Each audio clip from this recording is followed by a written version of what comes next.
ನಮಸ್ಕಾರ ಎಲ್ಲ ನನ್ನ ಮಾಧ್ಯಮ ಮಿತ್ರರೇ.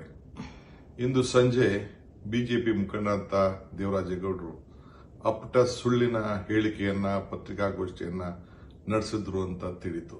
ನಾನು ಊರಿನಲ್ಲಿಲ್ಲ, ಇಲ್ಲಾಂದ್ರೆ ಎಲ್ಲ ಮಾಧ್ಯಮಗಳ ಹತ್ರ ಖಂಡಿತ ನಾನು ಮಾತಾಡ್ತಾ ಇದ್ದೆ. ಇವ್ರು ಏನು ಮಾತಾಡಿದ್ದಾರೆ, ಏನು ಆರೋಪ ಮಾಡಿದ್ದಾರೆ ಎಲ್ಲ ಸುಳ್ಳಿನ ಕಂತೆ. ಎಲ್ಲ ಅನೇಕ ವಿಚಾರಗಳನ್ನ, ಪೆನ್ಡ್ರೈವ್ ವಿಚಾರ ಇರ್ಬೋದು, ಬಿಜೆಪಿಯ ಆಂತರಿಕ ವಿಚಾರಗಳನ್ನ ನನ್ನ ಹತ್ರ ತಿಳಿಸ್ತೀನಿ ಅಂತ ಹೇಳಿ ಪ್ರಯತ್ನವನ್ನ ಮಾಡಿದ್ರು. ಆದರೆ ನನಗೆ ಸಮಯ ಸಿಕ್ಕಲಿಲ್ಲ. ನಾನು ನಾಳೆ ಬರ್ತೇನೆ ಬೆಂಗಳೂರಿಗೆ. ಬಂದಾಗ ಅನೇಕ ವಿಚಾರಗಳನ್ನ ಏನೇನು ನನ್ನ ಹತ್ರ ಚರ್ಚೆ ಮಾಡಿದ್ದಾನೆ ಫೋನ್ನಲ್ಲಿ ಅಂತೇಳಿ ತಿಳಿಸ್ತೇನೆ. ಆದರೆ ನನಗೂ ಆತನಿಗೂ ಯಾವ ತರದ ಸಂಬಂಧನೂ ಇಲ್ಲ.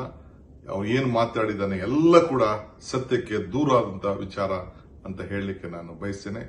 ಬಿಜೆಪಿಯವರು ಮತ್ತು ಜೆಡಿಎಸ್ ಅವರು ದೊಡ್ಡ ರಾಜಕೀಯ ಷಡ್ಯಂತ್ರವನ್ನ ಇವತ್ತು ಮಾಡ್ತಾ ಇದ್ದಾರೆ. ಏನ್ ಬೇಕಾದ್ರೂ ಮಾಡ್ಕೊಳ್ಳಿ, ನಿಮ್ಗೆಲ್ಲ ಅರಿವಿದೆ. ಹಿಂದೆ ದೇವರಾಜೇಗೌಡ ಏನೇನು ಮಾಧ್ಯಮದ ಮುಂದೆ ಮಾತಾಡಿದ್ದ, ಏನೇನು ವಿಚಾರಗಳನ್ನ ತಿಳಿಸಿದ್ದ ಎಲ್ಲ ಕೂಡ ಎಲ್ಲ ಮಾಧ್ಯಮಗಳ ಮುಂದೆನೆ ಇದೆ. ಅದನ್ನ ನೀವು ಪ್ರಕಟಣೆ ಮಾಡಿ ಓದಿದ್ರೆ ತಿಳ್ಕೊಂಡ್ರೆ ಸಾಕು. ಇಷ್ಟು ಮಾತ್ರ ಹೇಳಲಿಕ್ಕೆ ನಾನು ಬಯಸ್ತೇನೆ.